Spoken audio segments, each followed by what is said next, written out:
الرحمن الرحیم، میں ہوں آپ کا ہوسٹ ڈاکٹر زازی خان، آج قلم کتاب سلسلے کی پہلی قسط کے ساتھ۔ ہمارے ہاں معاشرے میں ایک عمومی طور پر یہ بات کہی جاتی ہے، جب بھی کوئی اہم سیاسی واقعہ ہو، حکومت کا دھرم تختہ ہو یا پھر کبھی دہشت گردی کا کوئی واقعہ سانحہ ہو، تو میڈیا میں اور بالعموم عوام میں ایک بات جو ہے وہ زبان زد عام پھر ہوتی ہے کہ اس واقعے کے پیچھے یا تو امریکن لابی تھی یا پھر اس میں اسرائیلی لابی کا ہاتھ تھا، اور ہندوستانی لابی کا تو ہمیشہ سے ہاتھ موجود رہا ہے، چاہے اس میں حقیقت ہو یا نہ ہو۔ اصل میں یہ اسرائیلی لابی ہے کیا، یا اس کا کیا ہاتھ کیسے کام کرتا ہے؟ آج اسی موضوع پر ہم آپ سے بات کریں گے، اور پھر انتہائی اہم جو کتاب اس سلسلے میں شائع ہوئی وہ آپ کے ساتھ شیئر کریں گے۔ آپ نے اکثر دیکھا ہوگا ان دنوں، حالیہ دنوں میں، جب وزیر اعظم نے کہ میڈیا چینلز کو انٹرویو دیے تو انہوں نے ایک بات کا جو ہے وہ بارہا ذکر کیا کہ میری حکومت کے خلاف یا پاکستانی ریاست کے خلاف جو ہے وہ اسرائیلی لابی سرگرم ہے، اور وہ میرے مخالفین کے بالعموم وہ اپنے مخالفین کو ریاست کے مخالفین کے ساتھ بھی وہ جوڑ دیتے ہیں، جو کہ دو مختلف باتیں ہیں۔ تو وہ اس بات کا اشارہ دیتے ہیں کہ ان کے جو سیاسی مخالفین ہیں ان کی پشت پناہی اور ان کے ساتھ مل کر جو اسرائیلی لابی ہے وہ ریشہ دبانیوں اور سازشوں میں مصروف ہے، اور پاکستان کو کمزور کرنا چاہتی ہے یا ان کی حکومت کے درپے ہیں۔ اب یہ اسرائیلی لابی ہے کیا، یا وزیر اعظم جو اپنے دعوے میں یا ان کے خدشات ہیں، کیا ان کے پاس کوئی ڈپلومیٹک کوئی انٹیلیجنس رپورٹس ہیں، یا اس قسم کے کچھ ان کے پاس جو ہے وہ اس دعوے کو ثابت کرنے کے لیے ان کے پاس کوئی ٹھوس شواہد ہوتے ہیں؟ اس بات کا تو ہمیں علم نہیں، اگر ہیں بھی تو وزیر اعظم صاحب کو اس بارے میں محتاط رہنا چاہیے، یا ایسی بات جو ہے وہ کسی سالڈ وہ پلیٹ فارم پر کرنی چاہیے۔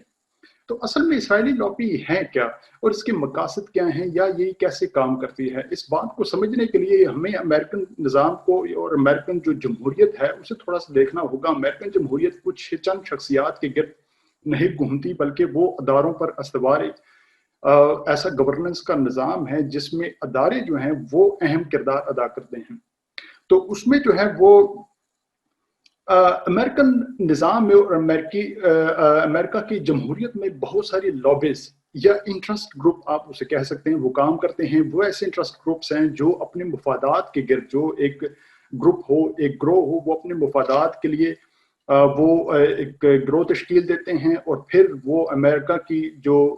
قانون ساز اسمبلیز ہیں، کانگریس ہے یا سینٹ ہے، اس میں وہ قانون سازوں پر اس انداز سے وہ اثر انداز ہوتے ہیں کہ وہ ان کی داخلی اور خارجی پالیسیز جو ہیں وہ ان گروہوں کے مفادات کا تحفظ کر سکیں۔ اب ان لابیز میں بہت سارے گروپس ہیں، آپ اس میں یہ کہہ سکتے ہیں کہ اس میں آئل لابی بھی ایک شامل ہے، ایسی آئل لابی جس میں بہت ساری کمپنیز ہیں جو آئل جو ہے وہ ایکسپورٹ کرتی ہیں یا امپورٹ کرتی ہیں۔ ان کی کوشش ہوتی ہے کہ آئل کی جو اس میں پیداوار ہے اس میں اپنا حصہ لے سکیں، یا پھر اس میں ایسے حالات ہو مڈل ایسٹ میں یا کسی دنیا کے دوسرے ملک میں جہاں پر امریکہ کی جو پالیسیز ہیں وہ تیل کی پیداوار اور اس کی قیمتوں پر اثر انداز ہوتی ہیں، تو آئل لابی جو ہے وہ ان قیمتوں کو اور اس کی پیداوار کو کنٹرول کرنے میں امریکہ کی جو پالیسیز ہوتی ہیں اس پر اثر انداز ہو سکے۔ اسی طرح ایک اور لابی ہے اسلحہ بنانے کی، اس میں آپ یہ نیشنل رائفل ایسوسی ایشن بھی شامل کر لیجیے، یا وہ اسلحہ بنانے کی وہ فیکٹریز جو ترقی پذیر یا تھرڈ ورلڈ ممالک کو اسلحہ جو ہے وہ ایکسپورٹ کرتی ہیں، وہ امریکہ کی پالیسیز پر اس انداز سے اثر انداز ہوتی ہے کہ وہ اسلحہ کی جو ایکسپورٹ ہیں اس میں کتنا وہ شیئر وصول کر سکیں۔ اس طرح ایک اور لابی ہے، وہ آپ تمباکو کی لابی ہے، ٹوبیکو کہ تمباکو کی جو پیداوار ہے اس پہ قدغن ہونی چاہیے یا نہیں ہونی چاہیے، اس کی مقدار محدود ہونی چاہیے۔ یہ اس قسم کی بہت ساری لابیز ہیں۔ اس میں آپ جو عرب مسلمانوں کی لابی ہے وہ بھی شامل کر لیجئے۔ اسرائیل لابی جو ہے،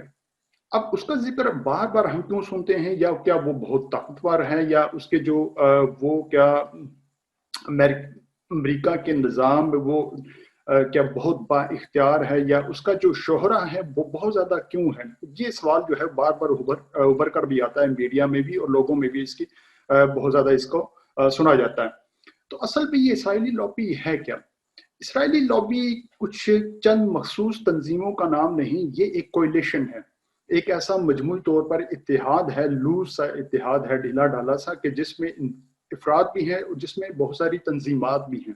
بہت ساری ایسوسیشنز ہیں۔ یہ کن لوگوں پر مشتمل ہے؟ یہ ان لوگوں پر مشتمل ہے کہ جو اس میں بہت بڑی جو کثیر تعداد ہے وہ جیوش کی یعنی یہودی افراد کی ہیں، اور اس میں بہت بڑی تعداد ان افراد کی ہے کہ جو پرو اسرائیل ہیں، یعنی اسرائیل کی حمایت کرتے ہیں۔ اب اس کا ایک ہی موٹو ہے، اس کا مقصد جو اسرائیل لابی کا جو مقصد ہے وہ ایک ہی مقصد ہے کہ کوئی بھی داخلی یا خارجی امریکہ کی پالیسی ہو تو وہ پرو اسرائیل ہو، اسرائیل کے مفادات کا وہ تحفظ کرے۔ اب اس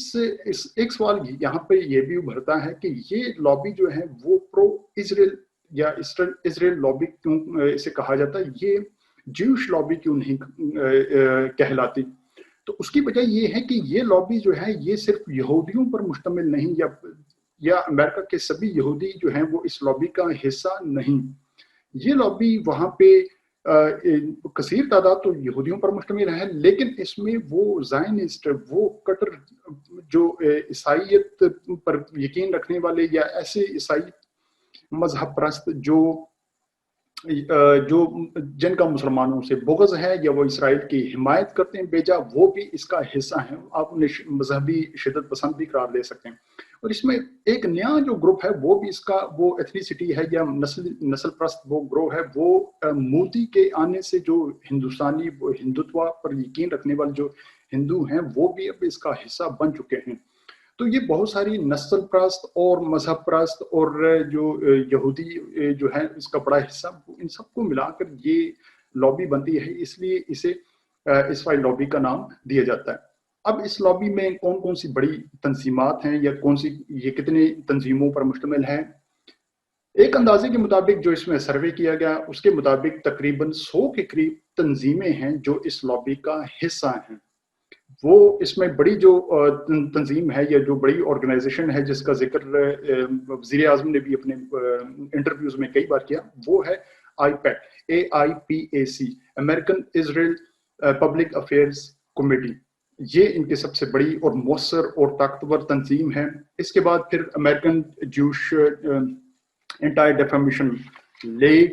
زائنسٹ organization of America, Christian Zionist اور کانفرنس آف پریزیڈنٹس، یہ بہت سارے معروف جو ہیں اس میں تنظیمیں شامل ہیں۔ اس کے علاوہ بہت سارے تھنک ٹینکس ہیں وہاں پر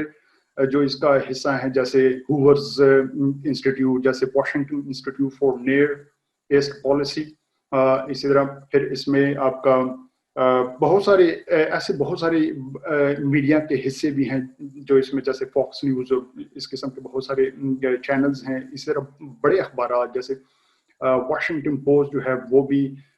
سم ٹائم جو ہے وہ اس کی جانبداری اس اسرائیل لابی پر زیادہ اس کی جو ہے جانبداری وہاں اس سائٹ پہ اس کی ظاہر ہوتی ہے۔ دوسری ایسے بہت سارے اخبارات میں یا ایسے جو اخبارات ہیں جو اپنے آپ کو غیر جانبدار جو ہے کہلاتے ہیں، اس میں بھی بہت سارے صحافی یا لکھنے کالم نگار اس میں اس کے جو اس میں شیئر ہولڈرز ہیں وہ بھی اس کا حصہ ہیں۔ تو یہ لابی جو ہے، یہ اسرائیل لابی، یہ امریکہ کے سماج کے ہر حصے میں، چاہے وہ یونیورسٹی ہو، چاہے وہ اس کے ادارے ہو، چاہے اس کی اسٹیٹ ہو، اس کی ایڈمنسٹریشن ہو، اس کی فائنینس ہو، اس میں ٹریڈ ہو، یا اس کی پارلیمنٹ ہو، کانگریس ہو، ہر حصے میں یہ موجود ہے۔ اس کا طریقہ کار کیا ہے؟ یہ طریقہ کار جو ہے اس کا یہ مختلف ہے، یہ کیسے کام کرتی ہے۔ لیکن اب اس کا تھوڑا سا جو بیک گراؤنڈ ہے اس کے بارے میں جان لیجیے کہ یہ اسرائیل لابی بنی کیسے، یا اسرائیل لابی مضبوط کیسے ہوئے۔ تو اس کے جو بنیادی جو شواہد اور جو بنیادی آثار جو ہیں وہ ہمیں ملتے ہیں 20ویں صدی کے اوائل میں۔ 20ویں صدی کے اوائل میں یا 19ویں صدی کے وسط میں 1850 کے بعد یورپ میں یہودیوں کی جو مجموعی طور پر حالت تھی، وہ وہاں پر انہیں نسلی تعصب کا سامنا کرنا پڑ رہا تھا۔ بہت سارے وہاں پر یورپین جو ریاستیں تھیں جن میں بشمول جرمنی، آپ اس میں فرانس بھی شامل کر لیجئے، ایسے ہی اٹلی اور سینٹرل یورپ ہے جو آج ترقی یافتہ یورپین ممالک پر مشتمل ہے۔ یہ حصہ جو تھا وہ جیسے آسٹریا بھی آپ اس میں شامل کر لیجیے، یا پولینڈ، یہ تمام حصہ یہودیوں کے لیے ایک ایسا وہ علاقہ بن چکا تھا کہ جہاں پر ان کا سماجی بائیکاٹ جاری تھا، ان پر